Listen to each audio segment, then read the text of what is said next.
आजकल gut health एक hot topic बन गया है। जिधर देखें probiotics, fermented food items, gut friendly diets की बात होती रहती है। बट गट हेल्थ कोई ट्रेंड नहीं है, यह आपकी ओवरऑल हेल्थ की फाउंडेशन है। इसका इम्पैक्ट ना सिर्फ आपके डाइजेशन पे बल्कि उसी के साथ साथ immunity, energy, mental health, skin health सभी पे पड़ता है। तो वो क्या कॉमन 3 गलतियां हैं जो आप भी शायद अनजाने में कर रहे हैं, जो आपकी गट को नेगेटिवली इंपैक्ट करती है? All this and more in today's video, so let's get started.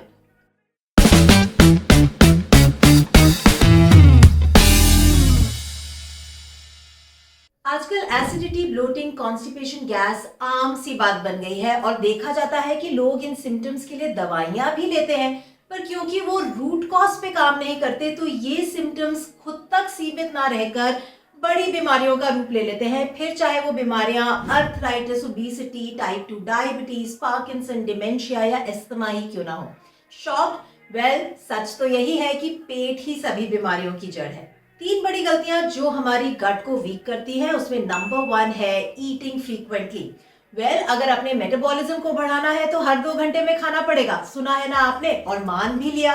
दरअसल सच तो ये है कि फ्रीक्वेंट ईटिंग के चलते हमारा स्टमक एसिड, हमारी डाइजेस्टिव एंजाइम्स जो हैं वो रिड्यूस होते हैं, जो इवेंचुअली कारण बनता है इंडाइजेशन का, जिसके चलते हमें ब्लोटिंग होती है। ना सिर्फ इतना, फ्रीक्वेंट ईटिंग से बॉडी में इंसुलिन बहुत ज्यादा फ्रीक्वेंटली सिक्रीट होता है, इंसुलिन के डिमांड्स बढ़ने लगते हैं, पैनक्रिया पे लोड आता है और साथ ही साथ हमारा इंसुलिन रेजिस्टेंस जो है वो बढ़ता जाता है और ये बढ़ता हुआ इंसुलिन रेजिस्टेंस हमें मेटाबॉलिक सिंड्रोम की तरफ ले जाता है। तो बात करते हैं आपकी मेटाबॉलिक हेल्थ के बारे में। आपकी मेटाबॉलिज्म कैसी है? आपके मील्स के बीच में कितने घंटे का गैप होता है और क्या ये गैप आपके लिए कंफर्टेबल है या आपको रह रहकर भूख लगती है, आप अलर्ट और फोकस होकर काम नहीं कर पाते, आपको एसिडिटी होने लगती है या आपके एनर्जी लेवल्स डिप होने लगते हैं? नीचे कमेंट्स में लिखकर मुझे बताइए। जी हाँ, आपको कमेंट्स में लिखना है कि आपके मील्स के बीच में कितना गैप है और साथ ही आपको एसोसिएटेड जो मेटाबॉलिक मार्कर्स हैं वो भी मेंशन करने हैं। और इस इंफॉर्मेशन के बेसिस पे हमें आपकी हेल्थ के बारे में डीप इंसाइट्स मिल सकती हैं। क्या आपकी बॉडी मेटाबॉलिकली फ्लेक्सिबल है? उसका carbohydrate metabolism, blood sugar regulation कैसा है? आपके जो मील्स हैं उनका कॉम्पोजिशन सही है कि नहीं? आपके हार्मोन्स बैलेंस्ड हैं कि नहीं? ये तमाम चीजों पर बेस करके आगे बढ़ते हुए आप अपनी हेल्थ को इम्प्रूव करना शुरू कर सकते हैं। Any change begins with awareness. तो अभी नीचे जाइए और ये इंपॉर्टेंट जानकारी नीचे कमेंट्स में लिखकर मुझे बताइए। Number 2 is over the counter medications. जी हाँ, छोटी छोटी चीजों के लिए पेन किलर्स ले लेना, एंटासिड्स को एसिडिटी का क्योर ही समझ लेना या फिर एंटीबायोटिक्स को सेल्फ प्रिस्क्राइब कर लेना आपकी गट हेल्थ के लिए बहुत ही फेटल हो सकता है। देखिए, जब हम पेन किलर्स लेते रहते हैं, फिर चाहे वो इबुप्रोफेन हो या एस्पिरिन हो, ये तमाम पेन किलर्स हमारी गट लाइनिंग को डैमेज करती हैं, जो इन द लॉन्ग रन कारण बन सकता है लीकी गट का। वहीं एंटासिड्स जो है हमारी बॉडी में स्टमक एसिड को न्यूट्रलाइज करती हैं and over a period of time हमारा स्टमक एसिड कम होने लगता है, जो कारण बनता है इंडाइजेशन का, जिसके चलते हमें एसिडिटी, ब्लोटिंग, कॉन्स्टिपेशन तो होती ही है, पर ये कम जो स्टमक एसिड है ये हमारे बॉडी में रिस्क बढ़ाता है बैक्टीरियल इन्फेक्शंस और सीबो का। वहीं बात करें एंटीबायोटिक्स की, तो ये बॉडी में गट डिस्बायोसिस का बड़ा कारण है। इसीलिए जब तक आपके डॉक्टर्स प्रिस्क्राइब ना करें और अटमोस्ट जरूरी ना हो, over the counter medication and self prescription को मत करिए। Number 3 is not managing your stress levels. देखिए, गट और स्ट्रेस के बीच में बहुत ही डीप कनेक्शन है। जब भी आपके स्ट्रेस लेवल्स हाई होते हैं, आपकी body fight and flight mode में घुस जाती है, जिसके चलते गट हेल्थ जो है वो बैक सीट ले लेती है।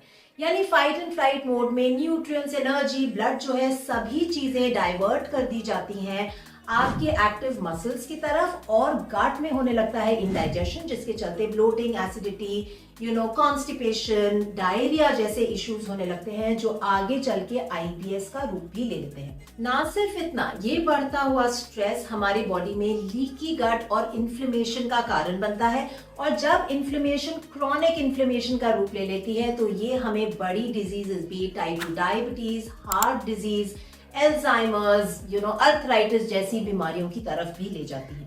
और इस पूरे वर्लपूल को आप ब्रेक कर सकते हैं by managing and regulating your stress. और इसके लिए आपको सीखनी है द नॉन नेगोशिएबल स्किल आज की डेट में of stress management.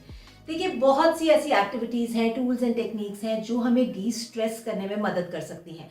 Nature walks, connecting with your loved ones, listening to music, dancing, journaling, pranayama, meditation, ये तमाम ऑप्शंस अवेलेबल हैं। जो भी आप जिससे रेजोनेट करते हैं वो आपको चूज कर लेना है और अपने वीकली कैलेंडर में उसके लिए टाइम ब्लॉक कर देना है, ताकि आप इस एक्टिविटी को भी उतना ही ज्यादा प्रायोरिटाइज करें जितने की अपनी बाकी लाइफ रूटीन को करते हैं। ऐसा करने से आप इस विशियस साइकिल ऑफ स्ट्रेस को ब्रेक कर पाएंगे और अपनी गट हेल्थ को भी इंटैक्ट रख पाएंगे। अगर आप मेरे रेगुलर सब्सक्राइबर हैं तो आप ये अच्छे से जानते हैं कि मैं एक gut reset and diabetes reversal nutritionist हूँ और बायो हैक योर गट और ग्लूकोज बायो हैकिंग के नाम से लाइव वर्कशॉप्स भी रन करती हूँ। अगर आप इन लाइव वर्कशॉप्स का हिस्सा बनना चाहते हैं तो नीचे कमेंट में दिए हुए लिंक पर जाकर आप रजिस्टर कर सकते हैं। वहीं अगर आप मेरे साथ 1-on-1 कंसल्टेशन बुक करना चाहते हैं तो नीचे दिए हुए नंबर पे आप मुझे व्हाट्सएप भी कर सकते हैं।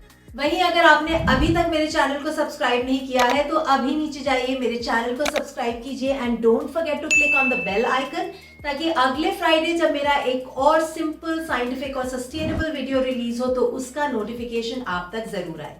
आज के वीडियो से जुड़े अगर आपके कोई भी सवाल हैं तो आप नीचे कमेंट्स में लिखकर मुझसे पूछ सकते हैं। मैं आपसे मिलूंगी अगले Friday. Till then you take care, eat well, live well and be healthy.